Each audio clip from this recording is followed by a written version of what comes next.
perfectly without you trying. You're so beautiful. You should say that every day. Oh, you know, I'd never ask you to change. If perfect's what you're searching for, just stay the same. Don't even bother asking if you look okay. You know I'll say, when I see your face, there's not a thing that I would change, 'cause you're amazing, just the way you are. And when you smile, the whole world stops and stares for a while, 'cause you're amazing, just the way you are.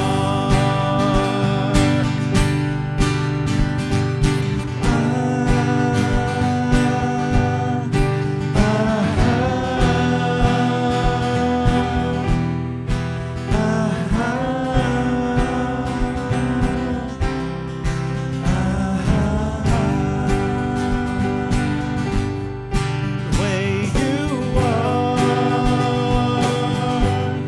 the way you are, you're amazing, just the way you are. When I see your face, there's not a thing that I would change, 'cause you're amazing, just the way you are. Smile, the whole world stops and stares for a while, 'cause you're amazing, just the way you are. The way you are, the way you are, you're amazing, just the way you are. Yeah.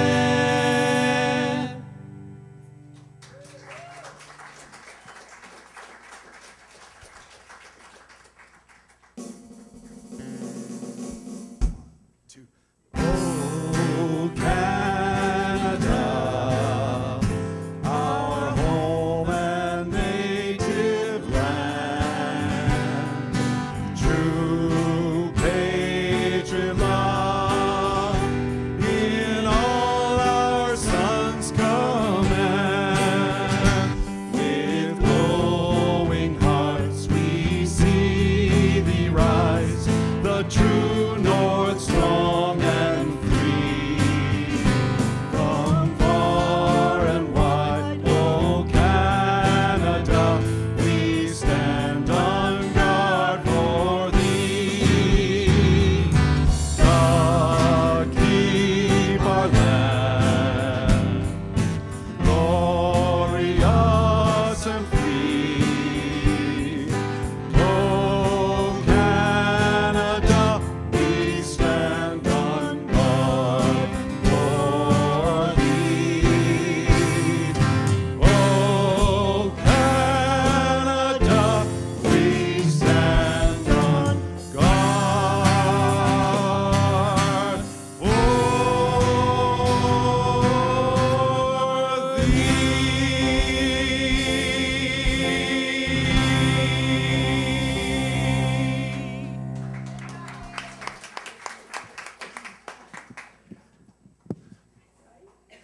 There is no announcement lady song today.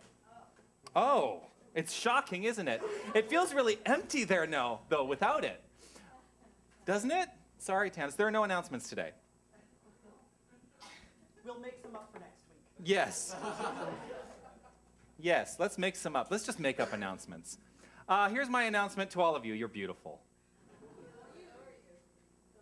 Thank you. Welcome to the Center for Spiritual Living Toronto. My name is Jonathan Zenz. I am the spiritual director here. And if you are here for the first time, I want to say thank you for bringing your consciousness to join with us in a celebration today of the truth of life, which is love is all there is, right? That's it. That's all there is. Today is the one day of the year, the one Sunday every year that I wear a T-shirt. Because I'm rushing out of here right after service to get out to Church Street to our booth at the Pride Festival. It is also, we finally got a Canadian flag, so in honor of Canada Day, we have our flag flying. But it's such a joy to be here. I actually have this thought, because I'm standing here and I'm looking at my phone. If you have a smartphone, take out your smartphone right now. Tanis is going to hate that I'm doing this. Awesome. And if you have a Facebook account or a Twitter feed or an Instagram account, go on there and let people know where you are. Just check in. Do a check-in. I love that kind of stuff. And if you don't have a smartphone, well, that's okay too. We forgive you. You go to Facebook or Twitter or wherever and just let people know you're here. You can use @CSL Toronto. It's on the cover of your songbooks. See, we actually do have these things written here. I've never done this before, and I have a little extra time today because there are no announcements. But yeah, so do that, and then please shut your phones off when you're done. See, I worked that out. It is such a joy to be here. We've got a lot of stuff going on today, and I'm so grateful that you're here. I'm grateful that you didn't go out of town for the long weekend. Or try to escape the craziness that is Pride, and it is crazy out there. Fun crazy. Yeah, we had a great time yesterday. And as happens every single year, I have a sunburn. I try not to, and I slather it all on. Hi, Michelle. I slather on the sunscreen, and yeah, I still get a sunburn. It's because I'm so fair. But it really is funny. I don't know what to do with myself without announcements, because I'm usually thinking through things. Awesome. Be on your phone.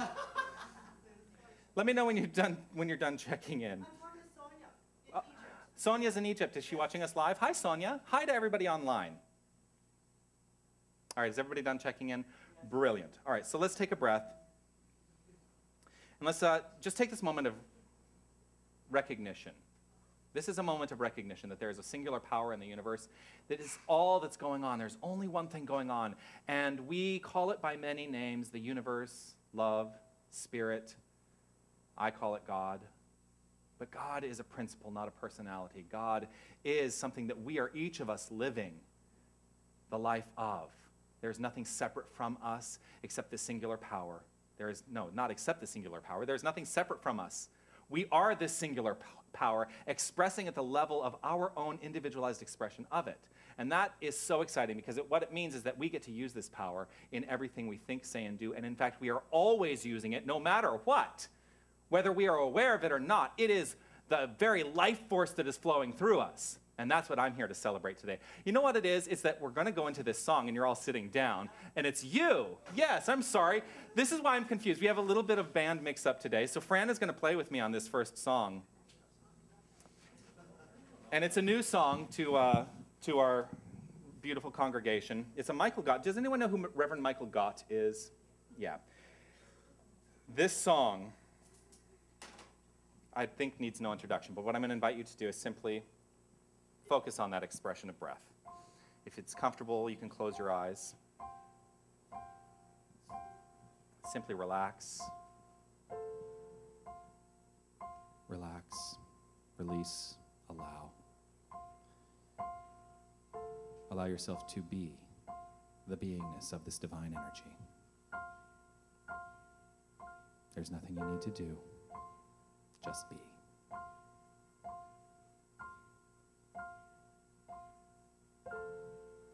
It's like the air around me. It's like the sunlight on my face. I feel the love of God surround me. I am touched by amazing grace. And all I ever wanted, and all I ever needed, was already there. closer than the sunlight, nearer than the air.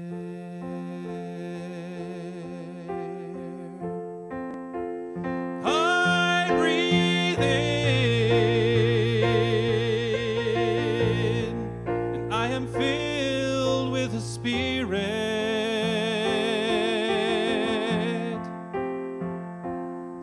and it is health to my body, it is peace to my mind, it is joy, it is joy to my soul. And I breathe out a simple prayer of thank you.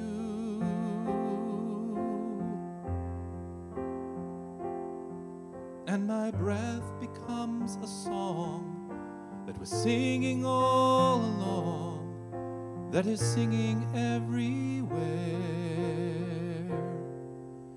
It is nearer than the air. I breathe in, and I am filled with the Spirit.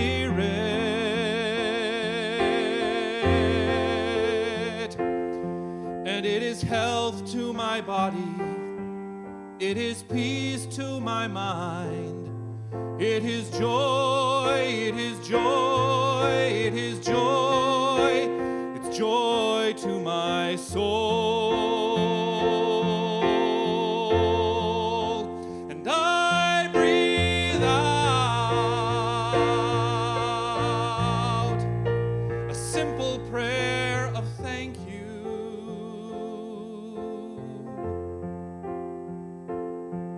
And my breath becomes a song that we're singing all along, that we're singing everywhere.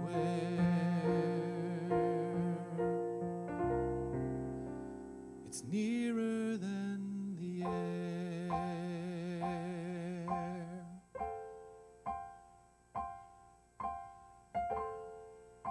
It's like the air around me. It's like the sunlight on my face. I feel the love of God surround me. I am touched by amazing grace. And all I ever wanted, and all I ever needed was already there.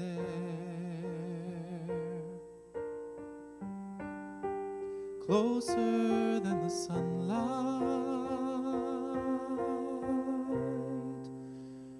nearer than the air.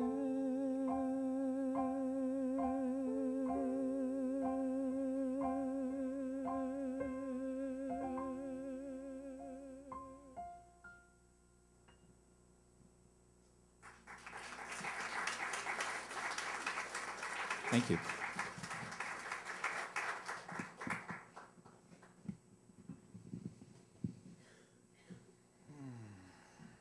Just allow that energy. Allow that energy to simply be.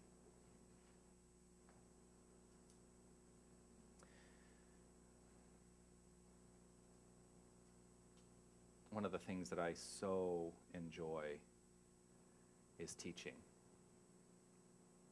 It really, for me, that is my ministry, is to be a teacher and a healer, and to help everyone understand what it is to live this philosophy, to embody this philosophy, the recognition that there is nothing separate. And the course of teaching 9 brilliant practitioner students over this past year has been an extraordinary journey for each and every one of us. And today, our practitioner intern, who is going to be presenting for you her bits of wisdom, I have this memory. She's probably going to now hate that I'm saying this. I have this memory of really the first time we connected. I hope you'll forgive me for saying this. And one of the things she said to me is, I really want you to know that it is important for me it is important that we have a connection. It is important, she said this to me, it is important for me that we have a connection. And boy, was that the launching point for what has become a very profound connection and an unfolding of brilliance in this woman as she has, like launched through these studies and has totally transformed before our very eyes. So please welcome to present her beautiful wisdom today, our practitioner intern of the day, Linda Visosky.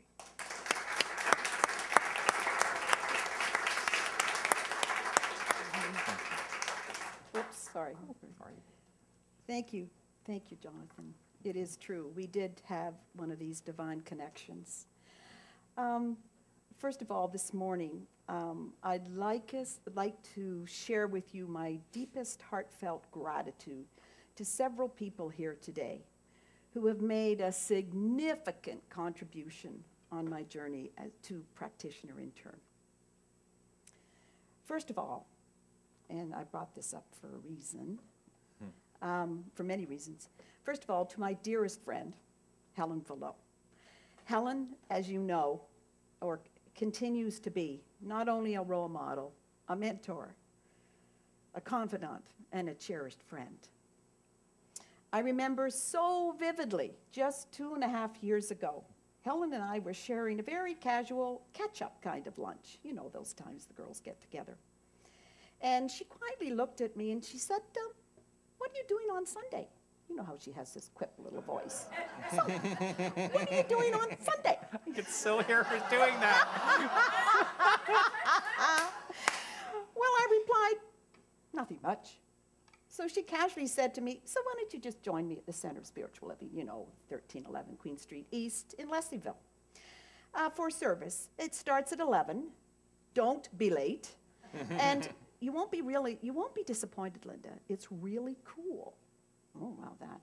Helen definitely tweaked my interest. So I arrived, and you can all remember this 2 years ago. Greeters at the door, and I quietly slipped into the back row where Carmen is right now. Just slithered into the back row, right? And I took a seat. There, yes. Somewhat like I did last Sunday when Lena sang Karen Mitchell's song. I slithered into the back seat, and I think I've missed a page here. Just a minute. Okay, let's just keep going here. So after the service, oh no, wait a second here. Just bear with me here. Okay, I'm going to have to ad-lib. There you go. So here you go. Spirit is flowing. I slipped into the back seat, and I sat there, and then Jonathan sang one of his beautiful songs. What was it? Anyway, here we go again, deep into, fill me in my words. Bring it on. So what happened? I dove into the Kleenex box, and I never came out. The whole service, I was in this Kleenex box. So finally, I just said to myself, so then after the service, the greeters are at the door, stay for coffee. I decided then I was going to slip right out. I did not know what had happened to me, right? My heart and my soul was at home. How many can you relate to that the first time you were here? My head was saying, what the frick has happened today, right? So I drove home, and then didn't hear from Helen. And so I thought, oh, well, I'll go back for round 2. So I go for round 2, service next week, and then the following week. And that time I spent the whole day in the Kleenex box, right? So time goes on, and spiritually I truly knew I was home. I don't know if any of you felt that when you first came to the center. Right, Michelle? I truly knew I was home. So I was thirsting for knowledge at this point. This is 2 years ago. Jonathan was teaching Science of Mind 101, 102. Emerson, Troward was one of the biggies for me I had to do. And then along comes this little angel again, right? She's sitting in the front row. She turns around and she says, so, you know. So, you are going to do practitioner studies now, aren't you? So I said unequivocally, yes, I was on my way. So there, fast forward another 9 months where I'm at now, and I can't tell you the transformation within me. I can't tell you. It just goes beyond words. I show up in the world differently. I live differently. I am a different person. I truly, truly love and respect myself in a way that I've never deeply known before. So, yes, Jonathan, we are the Divine Nine. And as Carmen calls us, as you know, the Ducky Trouts, I love and cherish each one of my practitioner students. Some are here today. I heard from Sonia this morning. I've got Michelle, a prayer partner, and all my dearest ones are here. I am so grateful, where's Judy, for each and every one of you in my life. I truly am. So our journey together is certainly a sacred one. Two other individuals I'd like to mention, firstly, is our grandpa. And you all know who Grandpa Reverend James Mellon is. He was one of my mentors because he saw potential in me that in times when I really couldn't see it in myself. Have any of you been in that situation? So I get little emails from him periodically and just go girl, and so on and so forth. So thank you, Reverend James. Thank you. And also to this wonderful man here, Reverend James Jonathan. I really can't thank you enough. Your guidance, your support, your patience, your leadership, your dedication for the past 9 months. Thank you so much. So last January, I traveled to Kauai with members of this community to celebrate this opening of our, I call it our sister chapter in Kauai, where I met two, again, rekindled extraordinary friendships with Reverend Rita Andronello and Patrick Farron. Amazing week we had, communion celebrations and a connection with a very vibrant community in Kauai. So I'd also like quickly to express my gratitude to Mary Ellen Cassie and to Margaret Ann Snyder, my little angels who were always there for me in the last 9 months. So now on to the 7 spiritual laws of success, because you know I'm supposed to keep this really brief. So the law of Dharma, which is Sanskrit word that means purpose in life. Deepak Chopra writes in the 7 spiritual laws of success, according to the law, we each have unique talents and a unique way of expressing it. Yes, there is something that you can do better than anyone else in the world. For every unique talent, there are also unique needs. So when these needs are met with the creative expression of your talent, is the spark that creates affluence. Deepak speaks of raising his children, and I love this part. He spoke primarily of not worried about the marks in the school. He asked them, how does your light shine? How can you make a difference in the world? How can you be of service? Imagine if we taught our kids that today, how they would be. So the marks followed because they all had the confidence in themselves to be who they are. So 3 components to the law of Dharma, which are very interesting to me. First of all, again, each of us is here to discover our true self, our spiritual self. We are all spiritual beings in physical form. Our journey is one of discovering the magnificent God or goddesses that we truly are, to express our own divinity. The second component is that, yes, we are not only here to discover and express our spiritual self, but also to express our unique talents. So think for a moment, how many of you here today know in your heart what your unique talents are? How many of you are expressing these divine gifts into the world today? In the third component to the law is service to humanity. Each day in my meditation time, I ask myself, and I truly do, how can I be of service today? How can I step out and really be who I am in the world? When one combines the ability to express one's unique talent with service to humanity, one is fully living the law of Dharma. The whole purpose of the science mind is to reconcile the apparent separation of the spiritual world which must be perfect, with the material world, which appears imperfect. Hence, if we accept, embrace, and embody our divine inheritance, everything changes. In Science of Mind, we are also taught to be transformed by the renewing of our minds. God is always creating through itself into form. As Ernest Holmes quotes, and I love this quote, a trained mind is more powerful than an untrained mind. Right? Every day I embrace the perfection of the universe. God is in everything. As I identify with this oneness and share my magnificence with the world, I am unstoppable. The universe is always conspiring for my highest good. We recognize that we are all unique individual expressions of the divine. Every day I ask myself, I've said before, how I can be of service.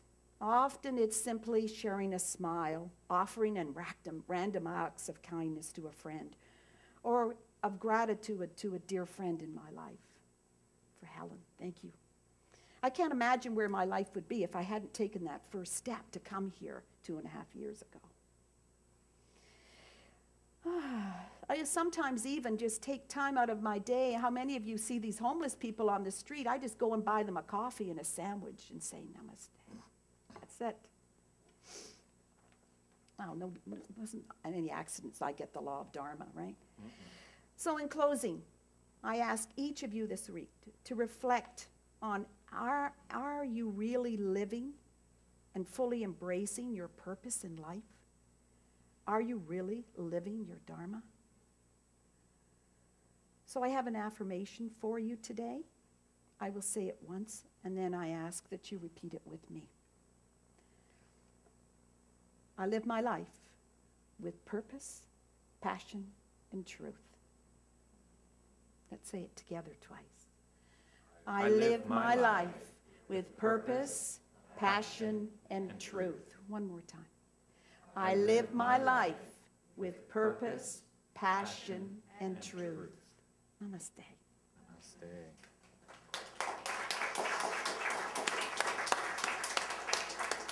Sit down. Are you going to do a treatment? You're supposed to do a treatment. I know. Okay, I will. Okay. I just thought you were coming. No. Here. No. Okay. That paradigm changed a few weeks ago. Okay. Yeah.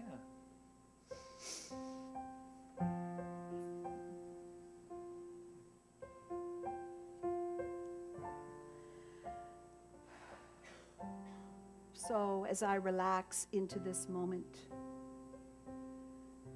I ask you to take a deep breath. And in the stillness of this moment, this precious moment, I know there's only one thing going on, and it is God. God is the source of all creation. Yes, there is one life. That life is God's life. That life is perfect. That life is my life now. That life is our life now.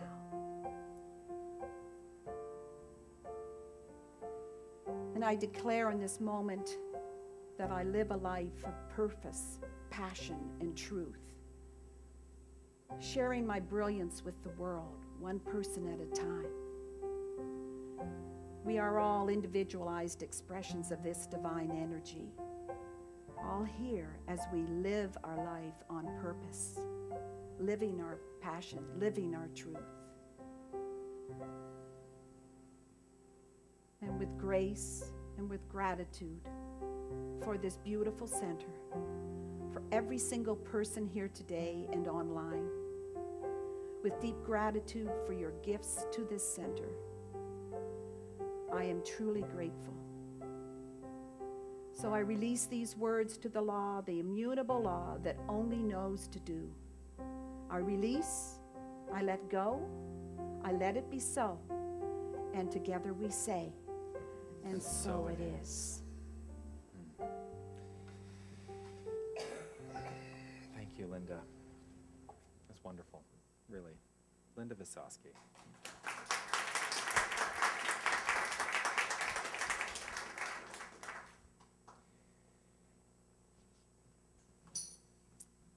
This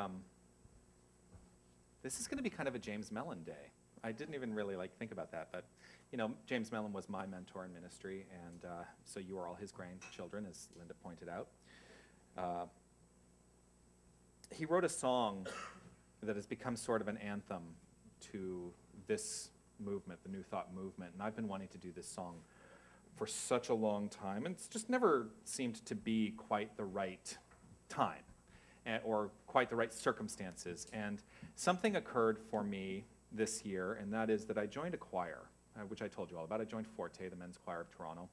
And I had this thought, oh, I've got people in this choir who can really, really sing.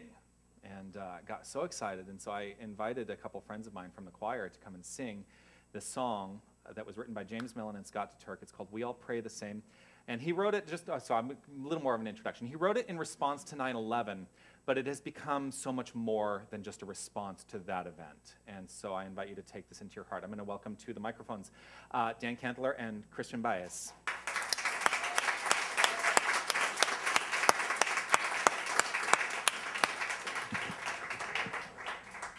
Thank you, guys.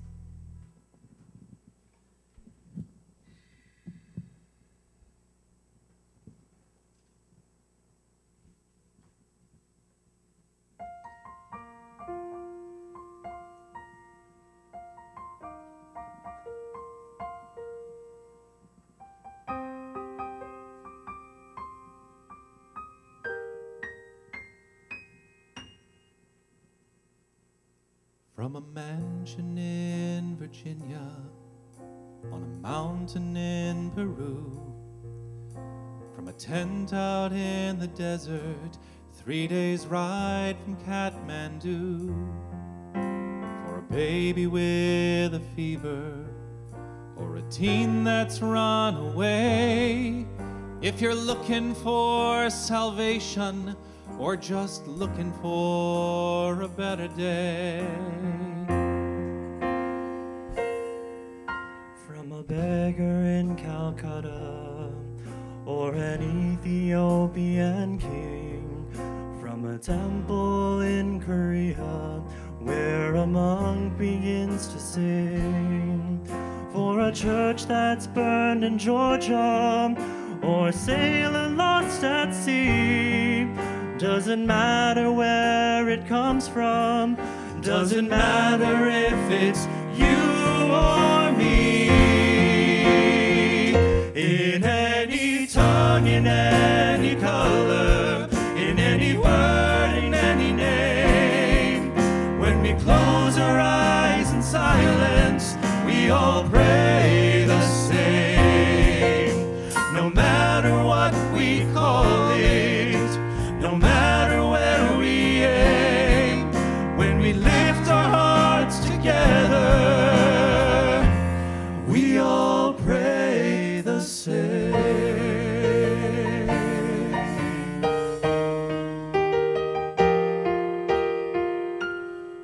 From a pilgrim facing Mecca, or a rabbi in Berlin, for a shaman in the desert, symbols painted on his skin, for a young bride to be fruitful, or a battle to be won, to the skies for rain in August, to find grace through Mary's Son.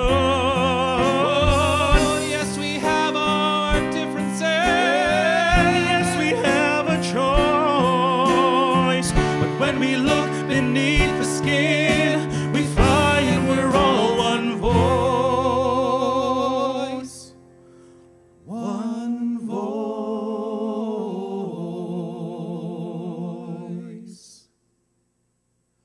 From the man who plays piano, to the boy who beats the drums, to the girl who sings the melody, or a baby who just hums. When you put it all together, you will hear the symphony, all the voices singing loudly in a prayer of harmony. Harmony.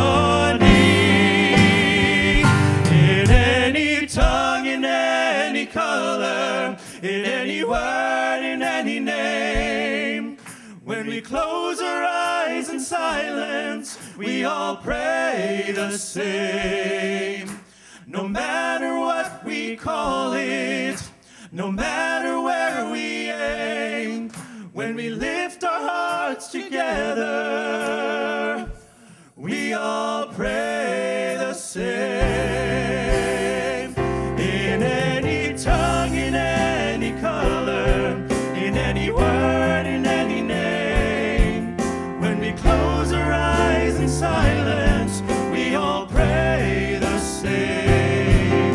No matter what we call it, no matter where we aim, when we lift our hearts together, we all pray the same. When we close our eyes in silence,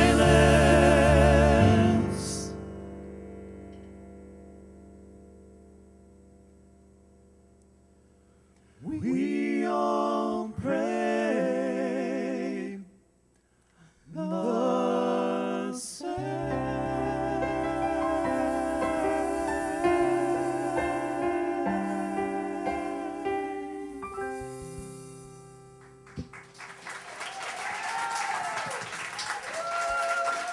Thank you. Dan and Christian, Fran on piano, thank you.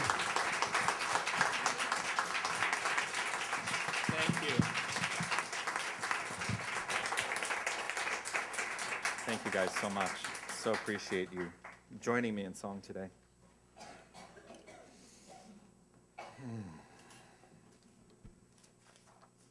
That James Mellon, he knows how to write a song, doesn't he?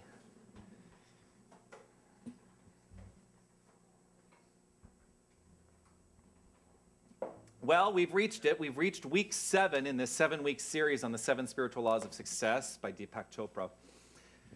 And we have reached the law of Dharma. You've actually done most of my talk for me, so thank you. One of the things I wanted to address today, and I am going to talk about the song, just to be clear, because this is one of those meandering talks that okay. So again, Tony is not here to keep me on track. No, so for some reason, it's always Pride weekend every year, and for some reason, I can't sleep on Saturday night. I don't know if it's just the energy in the air, but I got home, I went to bed at 10 o'clock last night, and 11:30, I woke up, and I'm like, I'm awake now, okay, and there was no going back to sleep. So I wrote my talk last night, all 12 pages of it. There is something about Pride. It's another beautiful year. It's another beautiful celebration of Pride. And if you've checked out any of the World Pride events, it's pretty spectacular. It's beyond anything that I've ever experienced here in Toronto in the past, and certainly beyond any experience I've had in Pride celebrations other places in my life. And how old am I now? I don't even remember. 23 years I've been celebrating Pride since my first Pride event 23 years ago, coming up on a 25th anniversary of Pride for me. But we all pray the same. We all pray the same. One of the things that I love about Pride is the opportunity to talk and to heal. That's one of the things I really love, is that we do get approached by people who very suspiciously come up to our booth and think, what kind of strange cult is this? They talk about God, but I'm not so sure. You know, I remember God from when I was growing up as a gay person, or, you know, however you identify, and thinking that I could not fit within that paradigm because God was something outside of myself that was passing judgment. And oh my gosh, well, what am I going to do now? Because I have no thing. And yet you have all things. Each and every one of us has all of it. Has all of it at our disposal. And so the opportunity to heal is to help people understand the truth of who they are, which is we're all God, all of us. The expression of God is flowing through us. We are living God's life. And that is a healing force. When I grew up in southern Arizona in the late 70s, I developed a lot of, and 80s. I shouldn't really sell myself that short. 70s and 80s. So 70s I was like almost too young to remember. I remember some of the 70s, but I really remember the 80s because, you know, you also come through. I know some people are laughing like, yeah, well, I remember. I know I talk about it like I'm old, and I'm not old. I totally get that. But, you know, through the 80s, I had my sexual awakening. What? Oh my gosh, the minister's talking about sex? It is. Yes, sex is God. Let's be clear. Sex is God. We have kids in the other room. I shouldn't say it too loudly. But you know what? Sex is God. Sex is a beautiful expression of God. You don't have to like go into how you enjoy that expression of God right now, but if you want to, have at it. But it is God, and let's not be afraid or ashamed of it. And what happened to me growing up in the 70s and the 80s, when it was a very different world as a gay person, I developed a tremendous amount of shame around being gay. And there was some, and you know, I've told you many times, I did not grow up going to church. That was not my paradigm. But there was a collective conscious idea that was so pervasive in the society that I took upon myself all of these ideas that were just totally erroneous. And it meant that I lived in shame. I subjected myself to, and what I understand now is I allowed myself to be in that place of shame.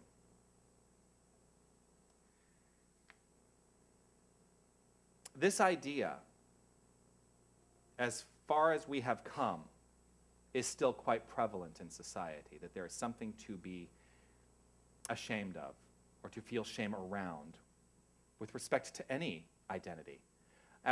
Okay, rhetorical question. Is there anyone here, just think about it, who has not felt shame around some area in their life at some point or another? I mean, I think we've all felt some bit of shame around something. Shame follows people. And until you're ready to release the control of that past story, you will never move beyond the shame. And many of the people that come to our booth are still carrying that shame. And so we speak to them openly. We speak to them openly and lovingly with a recognition that the person who approaches us, they're God too. They're God too. Now, I do think that the Centers for Spiritual Living, I'm going to be a little political about the Centers for Spiritual Living for a moment, and I'm sure that I will probably have, you know, some of the big wigs in the Home Office who watch my service on occasion come to me and say, "What are you saying?" We have an identity problem. And it was very clearly demonstrated to me this year in a deeper way. I'm just going to throw these over there. It was very clearly demonstrated to me in a deeper way this year because when we send in our materials for Pride, they don't know what to do with us. They don't know who we are. They don't know what we are based on what we submit to them. We are the Center for Spiritual Living, and I've decided that this is far too vague for who we actually are. So this is part of the reason that we've gotten kind of relegated, I think, to like the furthest reaches of the street fair, further away than we have ever been before. Because they don't know if we should be near, you know, the Jewish groups in MCC as church organizations, or if we should be near community center organizations. They don't know what to do with us. And here's the reason that we have an identity problem, ultimately. It's because we don't know who we are. We have not been able to say who we are. We want, and here's what I've realized. We want to be so inclusive. I mean, we welcome everyone with open arms and we say, this is the place for you. And what I have said on many occasions is, this is a place. And if you are attracted to this philosophy, please join us. And if you're not, please find what works for you. If you are looking for a church, we can be a church. If you're looking for a community center, we can be a community center. If you're looking for a spiritual study group, come and take class here. But we don't really know who we are. So here's my question. Who are we?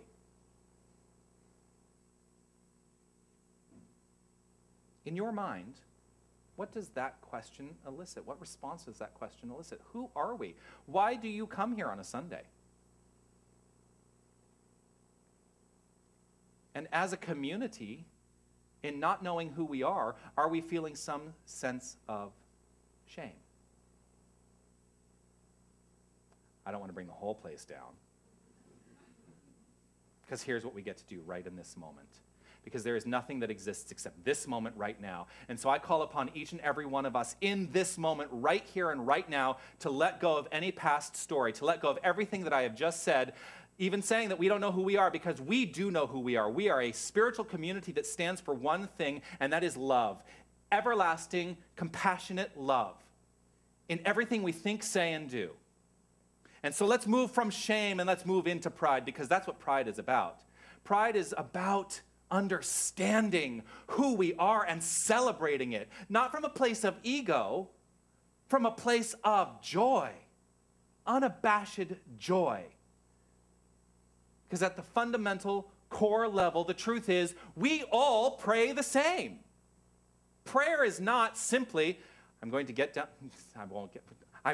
on my knees and I'm going to supplicate myself to some God outside of myself.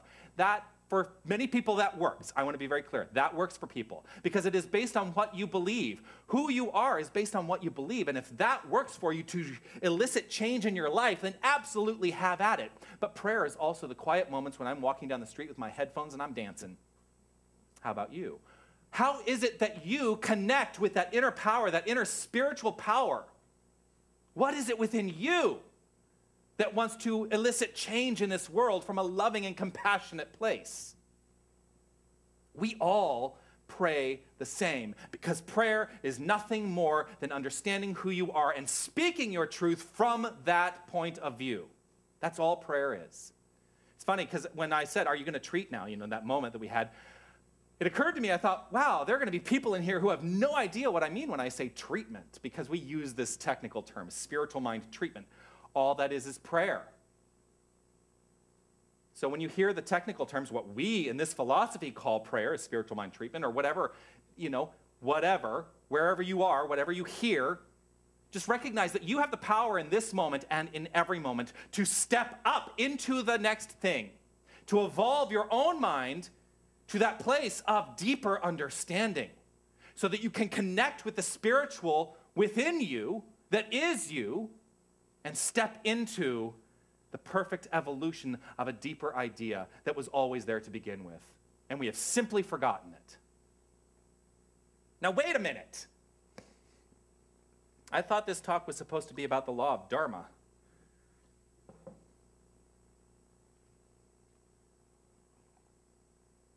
And it is, ultimately. As Linda read, Dharma is a Sanskrit word. It means purpose in life. So when we talk about the law of Dharma, we're talking about the law of the purpose in life.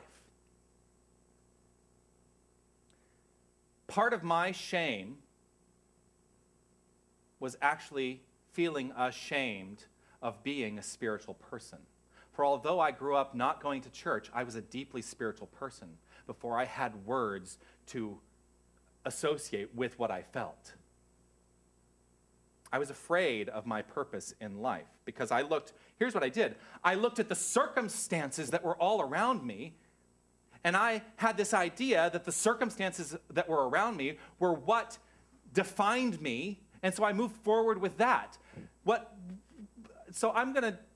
This is not an egotistical, this is not an ego statement, but I'm going to say, I'm a really good singer.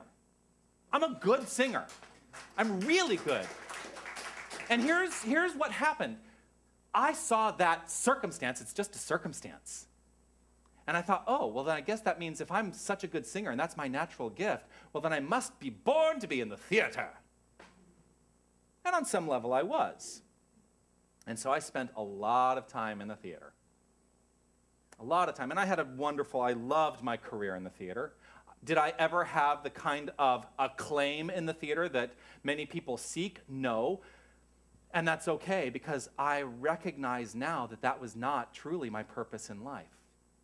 And yet it led me to my purpose in life. The problem was I didn't know I could be who I was because I believed I was wrong for being, here it is, a gay man who had a spiritual sensibility, because what I had been taught growing up is that God doesn't like gay.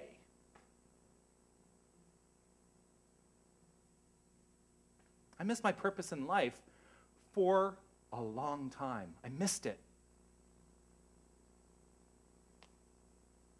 Check in. Have you ever really thought about what your true purpose in life is? Because I'm going to tell you something. It may not necessarily be your career. It may not be your job. But a lot of people associate our career, our job, with purpose in life. My job, my career, was to be an actor. That was not my purpose in life. What I came to discover through literally stumbling into a spiritual center that we were having a show in. I was doing Angels in America, stumbling into a spiritual center and hearing Reverend James Mellon for the first time get up and speak this same truth. It's a language I could hear and understand, and it made sense to me, and there was no shame around it. And I could step into understanding and being the spiritual being that I am, just as each and every one of you can do. And the more I deepened my awareness of it, the more it unfolded in magnificent ways in my life. We began 7 weeks ago with the law of pure potentiality.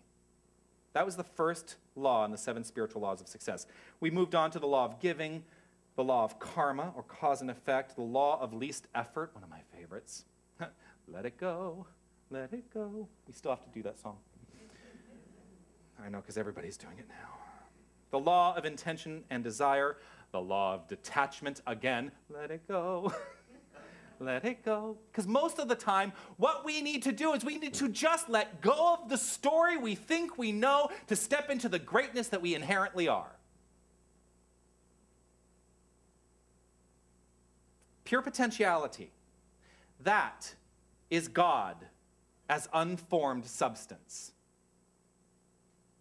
Pure potentiality is God as unformed substance.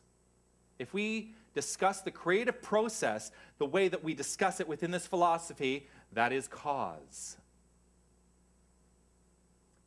Dharma creates the mold, moving pure potentiality into form. That's the creative process. Cause becoming effect. But it's all the same thing. There is nothing in cause and effect that is separate, because effect is cause is effect. They're two sides of the same coin, and there is nothing that separates anything, because you cannot be separate from that which is, for if you are separate from that which is, then there is something out there that can have power over you. There is nothing that has power over any single one of us except our own erroneous thinking that can stomp us to the ground real fast, and that is the shame. Chopra writes, the field of pure potentiality is divinity in its essence, and the divine takes form to fulfill its purpose. And it is happening by means of each and every one of us at every moment of our lives, whether we are aware of it or not. And we can either fight against it, or we can go with the flow. Let it go, and allow it to simply unfold brilliantly, easily, and effortlessly. Because life should be effortless joy and ease, filled with love, no matter what. I am turning into Michael Beckwith. Oh, we're working on it. Just so you know, there's not an official announcement yet, but I do want to say thank you to everybody who stepped up, because we were able to send off a down payment. We're just waiting for his signed contract to come back to us. I trust we will have something to announce very shortly.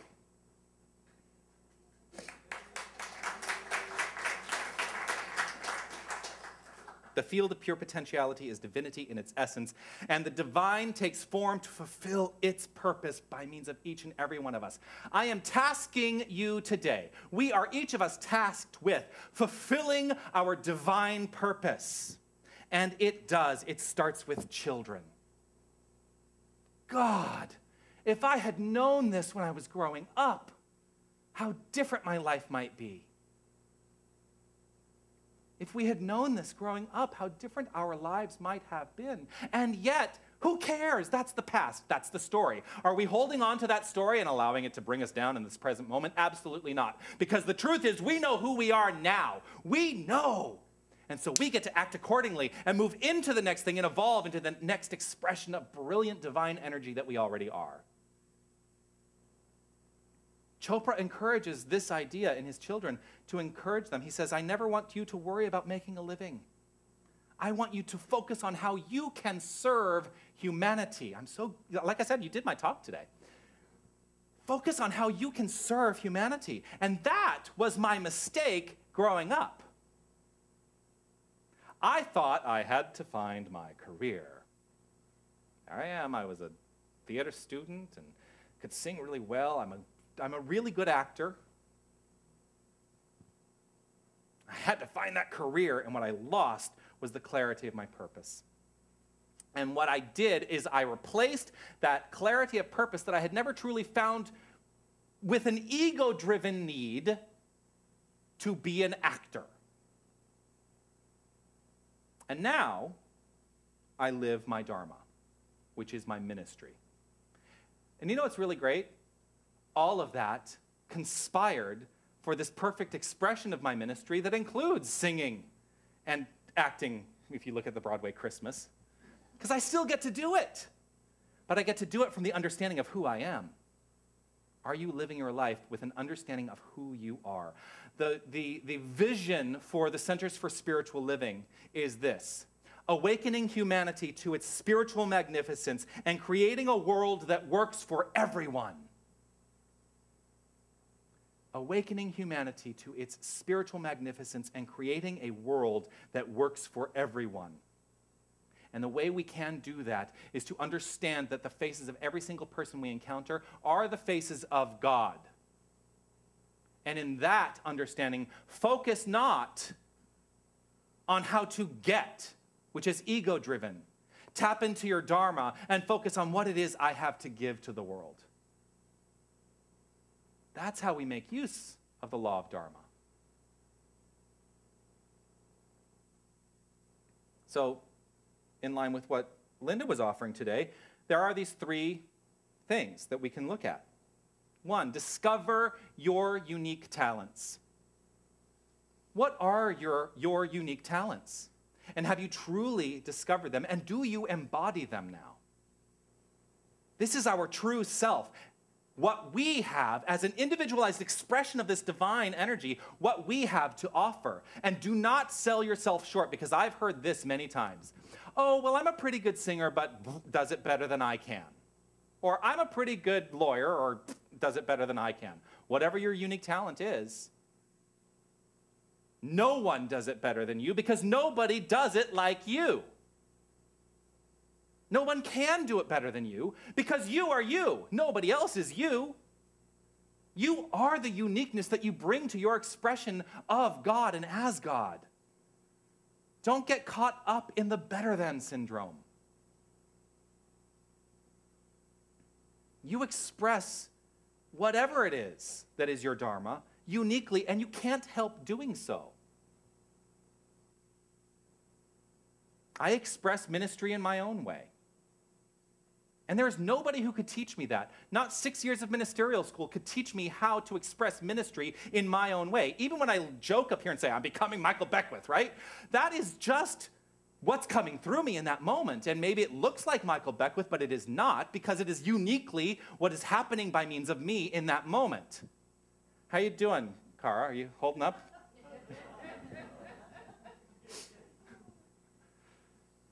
I don't want to make everybody online seasick. And yet, this is uniquely me. This is what I am. This is how I do ministry, right?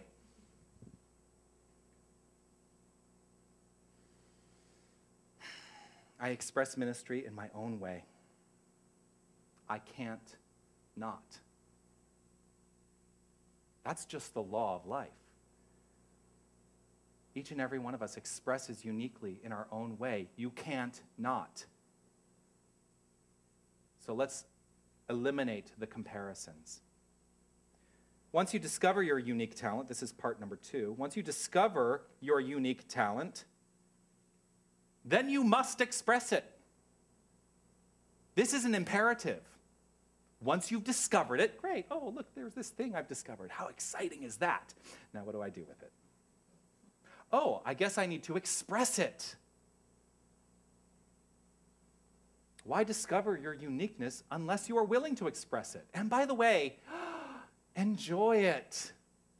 And if you don't enjoy it, rethink it. That takes us back to step one. Maybe that wasn't truly your unique talent. And we have more than one unique talent, by the way. All of us. I'm just talking about one limited idea. Many of us have multiple purposes in life. But let's allow ourselves to tap into just one right now. Once you have figured out steps 1 and step 2, discovering your unique talent and then expressing it, ask yourself this question. How can I help? Because ultimately, that's really, for me, the ultimate in expressing your divine purpose. I'm using the same quote. When you combine the ability to express your unique talent with service to humanity, then you make full use of the law of Dharma.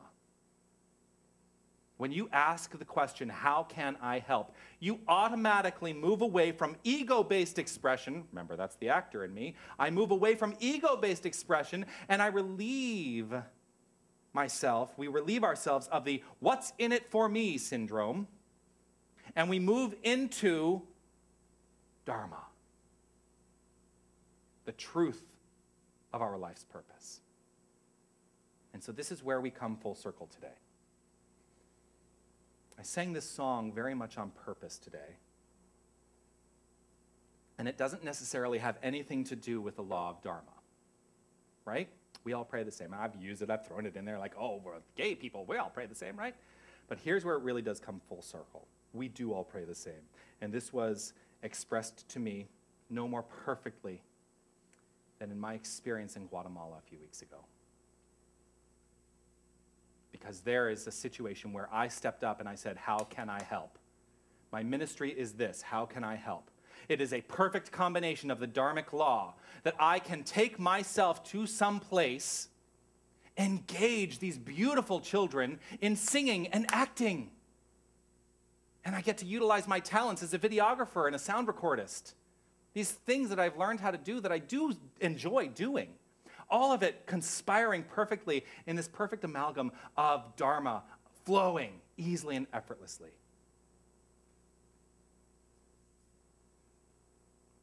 My experience in working with those children was a perfect expression of my life's purpose.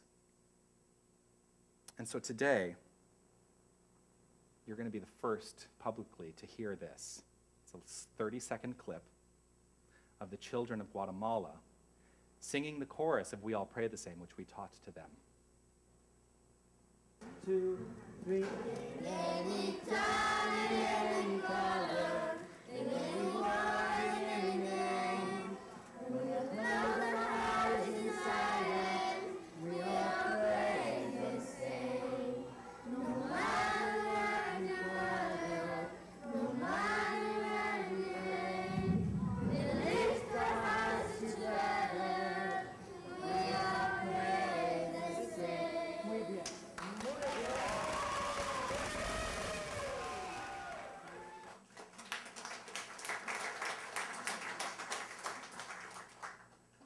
It's a small culmination of a week of extraordinary experience. I'm so looking forward to getting this video produced and being able to share it with the world, what this was, this experience, and understanding that it is a launching pad for what is next as well. Because I am going back to Guatemala. I have a vision of this center raising about $15,000 so that I can take a group of us, all expenses paid, to Guatemala to volunteer at this orphanage again. That is my vision. Let's never forget the things that connect us as a community. Our inherent commonalities. There's only one thing going on, that is God. It is who and what each and every one of us is. That's what makes us common. We, each of us, approach life from love, whether we are aware of it or not. Those are the commonalities. Commonalities are what made that Guatemala experience extraordinary and will continue to live in the minds and lives of these children forever. we each of us have this potential to step into our Dharma absolutely and without hesitation, without shame. So I encourage you all to step into it today. In truth, we do all pray the same. Namaste.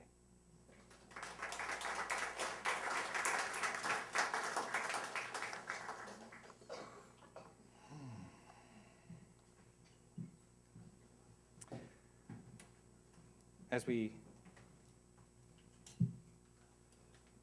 step into the experience of giving, I want to invite everyone online to participate in the giving experience with us. As the baskets go around, we're simply recognizing that money is God in action. It's an energy of love that is flowing through the center.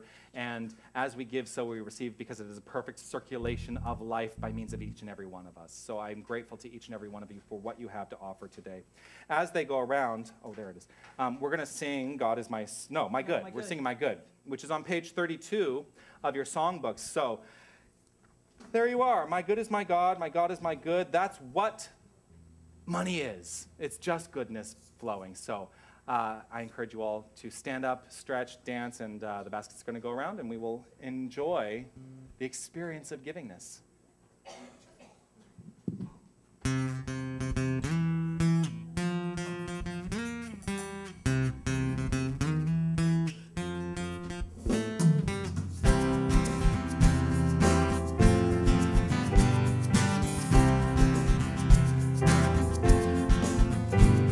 My good is my God. My God is my good. All the good there is belongs to me. My good is my God. My God is my good. All the good I seek belongs to me. That's my truth with a capital T. It's all about living free. My good is my God. God is my good. I have all I ever need. My good is my God. My good is my joy. My good is my joy. My joy is my good. All the good there is belongs to me. My good is my joy. My joy is my good. All the good I seek belongs to me. That's my truth with a capital T. It's all about living free. My good is my God. My God is my good. I have all I ever need. My good is my God. My good is my God. My good is my God. My good is my God. My good is my God. I will invite Linda to do a blessing over the offering.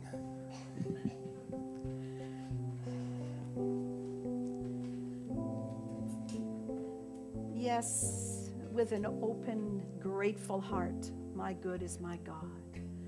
God is love, peace, joy, wisdom, and abundance. Money is God in action. The law of circulation is always in use. As we give, we receive. As we receive, we give. And with an open, grateful heart and deep gratitude for this center, for the communion and union of these most wonderful people here, for our gracious spiritual leader, Reverend Jonathan and Helen, and for the board members, with deep gratitude for each and every person and their contributions today to be used for the highest good of all. I release these words to the law. I release, I let go, I let it be so, and together we say, and so it is. Thank you, Linda. I want to thank our board members today, Angelica and Jim, as they jump off the platform there. for your service. I also want to put a shout out if you are interested in volunteering, and volunteering is a great way of contributing in saying, how can I help, right? If you are interested in volunteering with the center, Angelica is the woman to talk to as our beautiful, brilliant volunteer coordinator. So have a chat with Angelica if that calls to you.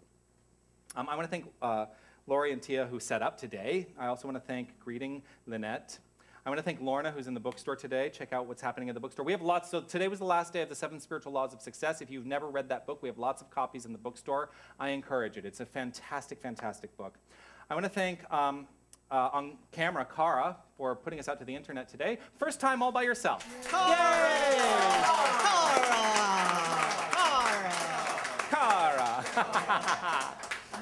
I want to thank Mahala, who's with the Dynamic Kids today. Yes. I want to thank Carmen on our soundboard today. Thank you so much for your service. I don't see her here, but Lucy came in and cleaned, so thank you to Lucy because, you know, the place has to be cleaned. I want to thank the band, and I want to thank Fran for stepping in today and helping us out, and I especially want to thank Christian and Dan for your service and helping us out today.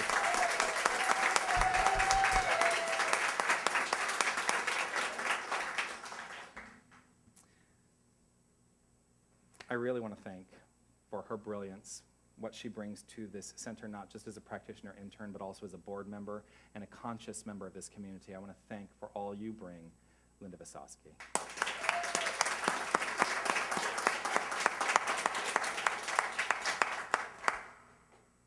And I also want to have a shout out to Tony Matthews. Tony! The reason Tony is not here is because he is at our booth at the street fair for Pride. He went there early to make sure that it was set up and ready to go when I arrive at 1. Tony basically puts Pride together. He's done it for the last couple of years and has done a brilliant job. You really, if you can get out to the street fair, first of all, it's a wild party. Mm-hmm. But our booth is really beautiful, and Tony's done a great job this year, so I'm really grateful to him for that.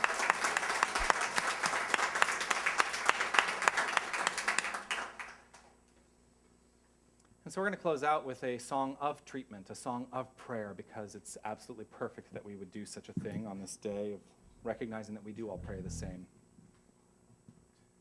By our good friend Karen Mitchell.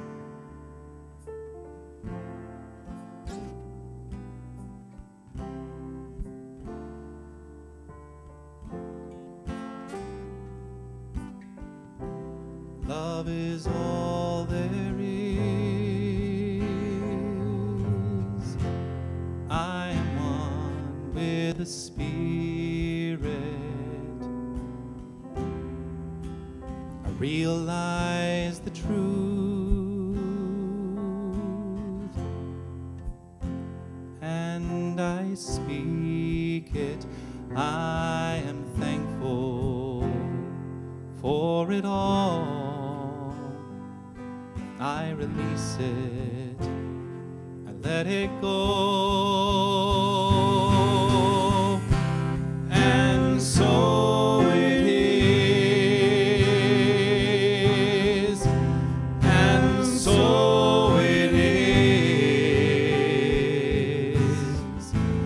I know it is, and I receive as I believe.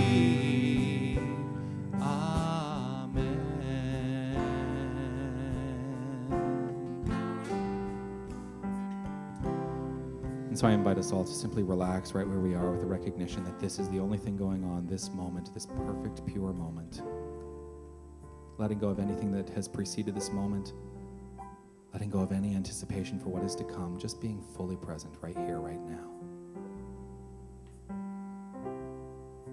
I trust and know that there is a perfect energy, and I call this energy the universe. The universal spiritual presence that is fully expressing itself by means of all creation, and it is happening by means of each and every one of us. Each of us a perfect idea in this beautiful, brilliant, universal mind, the universal mind of God. There is one life. That life is God's life. that life is perfect. That life is our life right now. From this perfect place of understanding, knowing that we are each of us, that brilliant, unique expression of this divine energy, I trust and know that what has occurred today is perfectly present for us all right here and right now. And we connect to that deeper space of understanding who and what we are, and we allow that to inform everything we think, say, and do in every moment. For that is the truth of our life's purpose. Life is unfolding by means of each and every one of us. And so today, right in this moment, each and every one of us has the opportunity, and I call upon each and every one of us to take advantage of this opportunity, to do it more consciously, with a deeper awareness, more mindfully, and based fully and solely on love. This is who and what we are, embodiments of love. That's the truth. And it is with a grateful heart that I simply allow this truth to unfold. Knowing it to be so, I release it to that immutable law, the law of cause and effect, knowing it is done. The doing is in the being, and so I step into the being right now. Letting this be so, knowing it is so. Together we say, and so it is.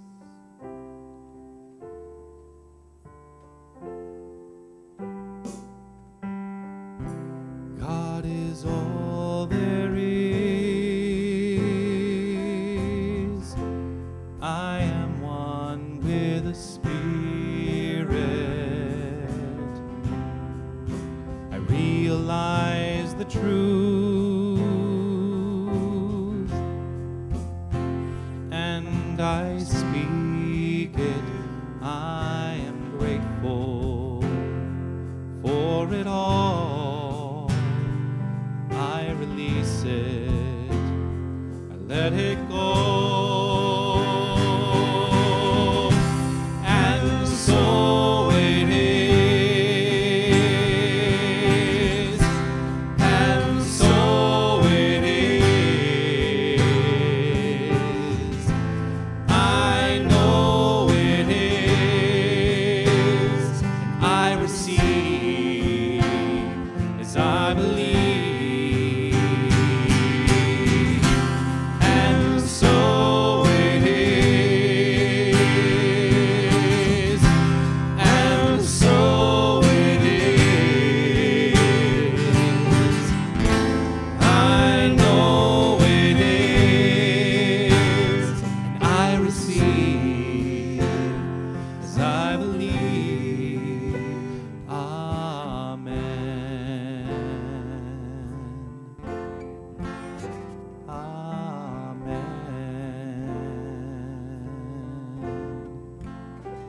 Amen.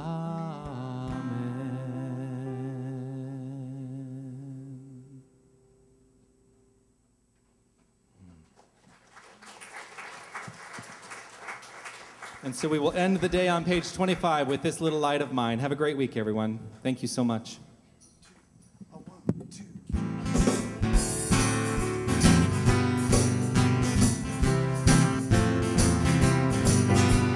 This little light of mine, I'm gonna let it shine. This little light of mine, I'm gonna let it shine. This little light of mine, I'm gonna let it shine.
week. Enjoy the Pride Parade.